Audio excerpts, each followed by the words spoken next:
இயேசு கிறிஸ்துவின் நாமத்தில் உங்களுக்கு நல்வாழ்த்துக்கள். வந்திருக்கிறவங்க அனைவருக்கும் ஆண்டவருடைய நாமத்திலே உங்களை நாங்கள் வரவேற்கிறோம். இந்த காலை வேளையில் கூட ஆண்டவருடைய வார்த்தையை கொடுக்கும்படியாக கிருபை செய்த ஆண்டவருக்கு நான் நன்றியை செலுத்திக் கொள்கிறேன். இந்த நாளின் தேவ செய்திக்காக எடுத்துக்கொண்ட வசனம் பிரசங்கி 1ஆம் அதிகாரம் 8ஆம் வசனம், 12ஆம் அதிகாரம் 12ஆம் வசனம். அதிக ஞானத்திலே அதிக சலிப்புண்டு, அறிவு பெருத்தவன் நோவு பெருத்தவன். 12ஆம் அதிகாரம் 12ஆம் வசனம். அறிவு பெருத்தவன் நோவு பெருத்தவன். 12ஆம் அதிகாரம் 12ஆம் வசனம். என் மகனே, லாஸ்ட் படிமா, லாஸ்ட் அதிக படிப்பு, லாஸ்ட் வார்த்தை அதிக படிப்பு உடலுக்கு இழைப்பு, அதிக படிப்பு உடலுக்கு இழைப்பு. 1ஆம் அதிகாரம் 18ஆம் வசனம் கொடுக்கிறது அறிவு பெருத்தவன் நோவு பெருத்தவன். 12 கூறுகிறது அதிக படிப்பு உடலுக்கு இழைப்பு. இன்றைக்கு யாருக்கு அறிவு பெருத்தது? அந்த அறிவு பெருத்தவன் என்ன செய்தான், அவனுடைய முடிவு என்ன என்பதை குறித்து நாம் இந்த காலை வேளையை தியானிக்க போகிறோம். இந்த வசனத்தை எழுதினது யார் என்றால் சாலமோன். சாலமோன் யார்? சாலமோன் தாவீது ராஜாவுடைய மகன், இளைய மகன். இவனுடைய தாயின் பெயர் பத்சேபா. அதாவது உரியாவை போர் முகத்திலே நிறுத்தி கொண்டு அவனுடைய மனைவியாகிய பத்சேபாளை தனக்கு மனைவியாக்கி கொண்டு அவளுக்கு பிறந்த இந்த மகன்தான் இந்த சாலமோன். சாலமோன் என்றால் சமாதானம் என்று அர்த்தம். ஆனால் நாத்தான் தீர்க்கதரிசியும் தாவீதினுடைய அரண்மனைக்கு அடிக்கடி வருகிற ஒரு தீர்க்கதரிசி. இவனுக்கு எதிதியா என்று பெயரிட்டான். அப்படி என்றால் தேவனுக்கு பிரியமானவன். இப்படி சாலமோன் பிறந்த பிறகு அவனுடைய மூத்த சகோதரர்களாகிய அப்சலேம், அதோனியா, அம்னோ போன்றவர்களுக்கு ராஜ பதவியை கொடுக்காமல் தன்னுடைய மனைவியாகிய பத்சேபாள், அதாவது சாலமோனுடைய தாயின் வேண்டுதலுக்கு இணங்க இந்த ராஜ பதவியை தாவீது ராஜா சாலமோனுக்கு கொடுக்கிறார். சிறு வயதில், அப்படின்னா கிட்டத்தட்ட 7 வயதில் இந்த சாலமோன் ராஜாவாகிறான். இவன் ராஜாவாகும் பொழுது தன்னுடைய தகப்பனாகிய தாவீதினுடைய வழியிலே நடக்கிறான். கர்த்தருக்கு செம்மையான காரியங்களை செய்கிறான். தகப்பன் பின்பற்றின அத்தனை காரியங்களையும் இவன் பின்பற்றி தேவனுக்கு பயந்து காரியங்களை அவன் செய்கிறான். அவன் என்ன செய்கிறான் தெரியுமா? ஆண்டவரிடத்திலே கேட்கிறான், ஆண்டவரே, இவ்வளவு பெரிய 12 கோத்திரங்கள் அடங்கிய இந்த இஸ்ரவேல் தேசத்தை நியாயம் விசாரிக்கக்கூடிய அறிவு எனக்கு இல்லை. இந்த ஜனங்களை வழிநடத்துவதற்குரிய எந்த புத்தியும் எனக்கு கிடையாது. நான் சிறு பிள்ளையா இருக்கிறேன். ஆகையால் எனக்கு நீர் நல்ல ஞானத்தை தர வேண்டும் என்று ஆண்டவரிடத்திலே கேட்கிறான். அப்பொழுது அவனுக்கு என்ன கொடுக்கிற வாசிகள் 1 ராஜாக்கள் 3ஆம் அதிகாரம் 11, 12, 13. 1 ராஜாக்கள் 3ஆம் அதிகாரம் 11, 12. ஆகையினால் தேவன் அவனை நோக்கி, நீ உனக்கு நீடித்த நாட்களை கேளாமலும் ஐஸ்வர்யத்தை கேளாமலும் உன் சத்துருக்களின் பிராணனை கேளாமலும் நீ இந்த காரியத்தையே கேட்டு நியாயம் விசாரிக்கிறதற்கு ஏற்ற ஞானத்தை உனக்கு வேண்டிக் கொண்டபடியினால் உன் வார்த்தைகளின் படி செய்வேன். ஞானமும் உணர்வும் உள்ள இருதயத்தை உனக்கு தந்தேன். இதிலே உனக்கு சரியானவன் உனக்கு முன் இருந்ததும் இல்லை, உனக்கு சரியானவன் உனக்கு பின் எழுப்புவதும் இல்லை. ஆண்டவரிடத்திலே நியாயமான ஒரு காரியத்தை அவன் கேட்டபடியால் ஆண்டவர் அவருக்கு ஞானத்தையும், ஞானத்தோடு ஐஸ்வர்யத்தையும், ஐஸ்வர்யத்தோடு உலகத்தினுடைய அத்தனை ஆசீர்வாதங்களை கொடுத்து விட்டு சொல்கிறார், உனக்கு முன்னாக ஒரு அறிவாளி தோன்றினதும் இல்லை, இனிமேல் தோன்றுவதும் இல்லை. அப்படி அவனுக்கு அறிவை ஆண்டவர் கொடுத்தார். இது முதலாவதாக நாம் பார்க்க போவது எப்படி அறிவு அவனுக்கு பெருக்கிறது. அவனுக்கு அறிவு எப்படி பெருத்தது என்றால், தேவனை சார்ந்து தேவனை நம்பி அவரை பற்றி கொண்டு தகப்பனுடைய தேவனாகிய கர்த்தரை பின்பற்றி அவருடைய வழிகளிலே நடந்தபோது தேவன் அவருக்கு அதிகமான அறிவை கொடுத்தார். அவருக்கு அதிகமான ஆசீர்வாதங்களை கொடுத்தார், அதிகமான நன்மைகளை கொடுத்தார். இவன் ஒரு தேவாலயத்தை கட்டினான் 7 ஆண்டுகள், 13 ஆண்டுகள் அரண்மனையை கட்டினான். இப்படி உலகத்தில் உள்ள உலக நாடுகள் அத்தனையும் இவனை பார்க்கும்படியான பெரிய ஒரு தேவாலயத்தையும் அரண்மனையும் கட்டி இவனுடைய பெயர் பிரஸ்தாபமாயிற்று. சேபாவின் ராஜஸ்ரீ கூட இவனுடைய ஞானத்தை அறிந்து கொள்ளும்படியாக இந்த எருசலேமிலே வருகிறதை நாம் வேதத்திலே வாசிக்கிறோம். இப்படி இவனுக்கு இந்த அறிவை சோதிப்பதற்காக இவருக்கு ஆண்டவர் தரிசனத்தை கொடுத்த அடுத்த நாள் காலையிலே 2 வேசிகளான ஸ்திரீகள் இவருடைய அரண்மனையுடைய வாசலிலே இந்த ராஜாவாகிய சாலமோனுடைய அரண்மனையிலே வந்து நிற்கிறார்கள். ஒருத்தி 2 பேர் நிற்கிறார்கள். ஒரு குழந்தையும் கொண்டு வருகிறார்கள். அவருடைய குழந்தைகளை கொண்டு வந்து சொல்லுகிறார்கள், ராஜாவே, நாங்கள் 2 பேரும் ஒரே வீட்டில் குடித்தனம் இருக்கிறோம். நேற்றுக்கு ராத்திரி அவள் 2 பேரும் படுத்திருக்கும் போது இவளுடைய குழந்தை மேல் அரைக்கழித்து படித்து இந்த குழந்தை இறந்து போய்விட்டது. இப்பொழுது இறந்த குழந்தையை இவள் கொண்டு வந்திருக்கிறாளே, இவள் என்ன சொல்லுகிறாள் என்றால், உயிரோடு இருக்கிற குழந்தை என்னுடைய குழந்தை என்று இவள் வாதிடுகிறாள். 2 பேரும் வாதிடுறாங்க, என்னுடைய குழந்தை, செத்துப்போன குழந்தை என்னுடைய குழந்தை என்று. அதாவது ஒருத்தி சொல்கிறாள், இல்லை என்று இவள் வாக்குவாதம் பண்ணுகிறாள். இந்த ராஜா இதை கேட்டுக்கொண்டு கொஞ்ச நேரம் இருந்து விட்டு உடனே அந்த சேனாதிபதியை கூப்பிட்டு ஒரு அரிவாளை கொண்டு வாருங்கள், கொண்டு வந்து இந்த குழந்தையை வெட்டி அவளுக்கு பாதி இவளுக்கு பாதி என்று கொடுங்கள் என்று சொல்கிறாள்.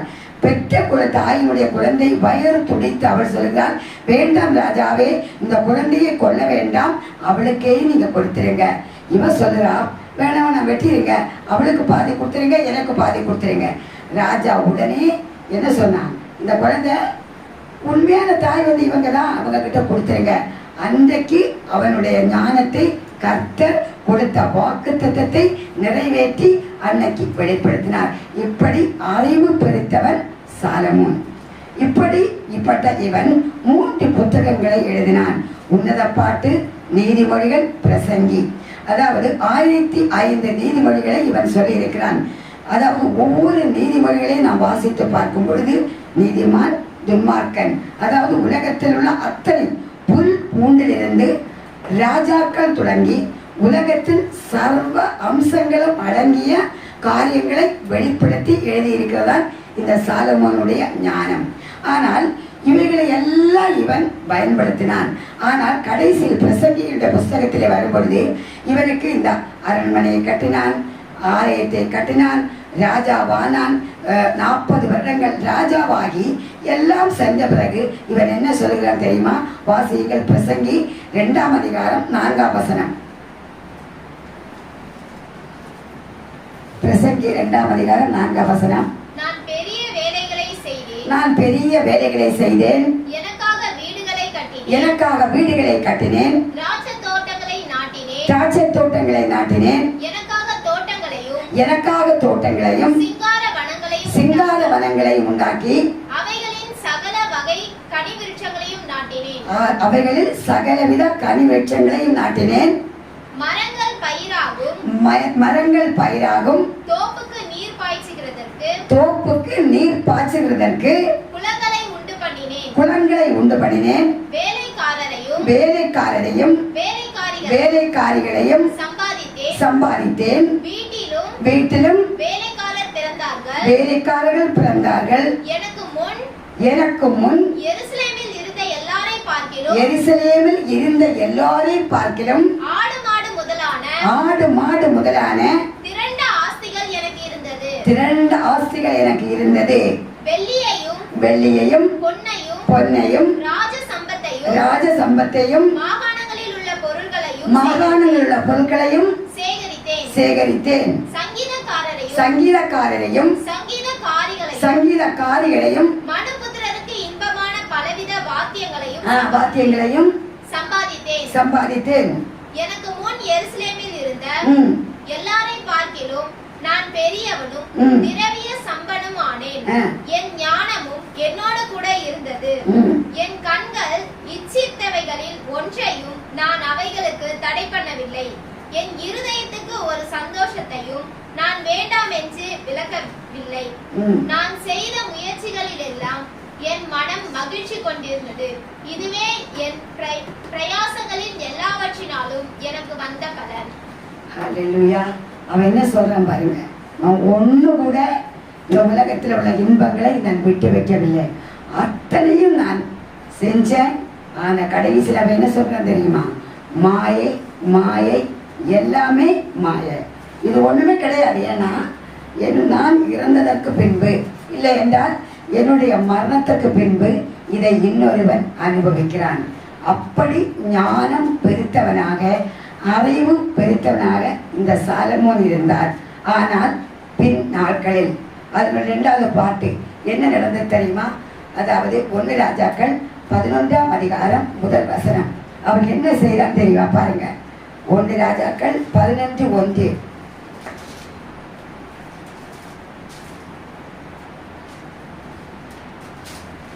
அவன் ஆண்டவருக்கு ராஜாவாகிய சாலமோன் பார்வோனுடைய குமாரத்தியை நேசித்ததும் அல்லாமல் மோவாபியரும் அம்மோனியரும் ஏதோமியரும் சீதோனியரும் ஏத்தியருமாகிய அந்நிய ஜாதியாரான அநேக ஸ்திரீகள் மேலும் ஆசை வைத்தான். பாருங்க, கர்த்தர் அவனை ஆசீர்வதித்து உயர்த்தி பேரும் புகழுமாய் வைத்தவன். அவன் இவனுக்கு 700 மனைவிகளும் 300 மறுமனையாட்டிகளும் இருந்ததென்று வேதம் கூறுகிறது. இவன் அந்நிய ஸ்திரீகள் மேல் ஆசை வைத்து அவன் என்ன பார்க்க போகிறான்? நோவு பெருத்து கடைசியில் ஆண்டவரை விட்டு வழி விலகி போகிறான். அதாவது 1 ராஜாக்கள் 3ஆம் அதிகாரம் 4ஆம் வசனம் கூட வாசிங்க. 1 ராஜாக்கள் 3:4. அப்படியே ராஜா பலியிட கிபியோனுக்கு போனார். அது பெரிய மேடையா இருந்தது. அந்த பலிபீடத்தின் மேல் சாலமோன் 1000 சர்வாங்க தகன பலிகளை செலுத்தினான். இவன் ஆண்டவருக்கு 1000 சர்வாங்க தகன பலிகளை செலுத்தினவன். கடைசியில் அந்நிய தேவர்களை சேவித்து அஸ்தரோத்தை பணிந்து மேடைகளில் தூபம் காட்டி கடவுளுக்கு பிரியமில்லாத காரியங்களை இவன் செய்தான். அதாவது மோவாபிய ஸ்திரீகள் அவங்களுடைய தெய்வத்திற்கு, அதாவது இவருக்கு வயது சென்ற போது அந்த மோவாபிய ஸ்திரீகள் இவனை வழி விலக செய்து மேடைகளுக்கு முன்பாக கொண்டு நிறுத்தி அவனை அந்நிய தெய்வங்களை வழிபட செய்தார்கள். அவனுக்கு அறிவு பெருத்ததுனால அவனுக்கு நோவு பெருத்தது. கடைசியில் விசுவாச வீரர்கள் பட்டியலில் அவனுடைய பெயர் இடம்பெறவில்லை. ஒரு எங்க பிறந்தான்? ஒரு தாவீதினுடைய மகன், ஒரு கர்த்தருடைய ஒரு ஆண்டவருக்கு இருதயத்துக்கு ஏற்றவன் தாவீது. அவனுக்கு பிறந்தவன் சாலமோன். அவனுக்கு ஆண்டவர் அதிக அறிவை கொடுத்தார்.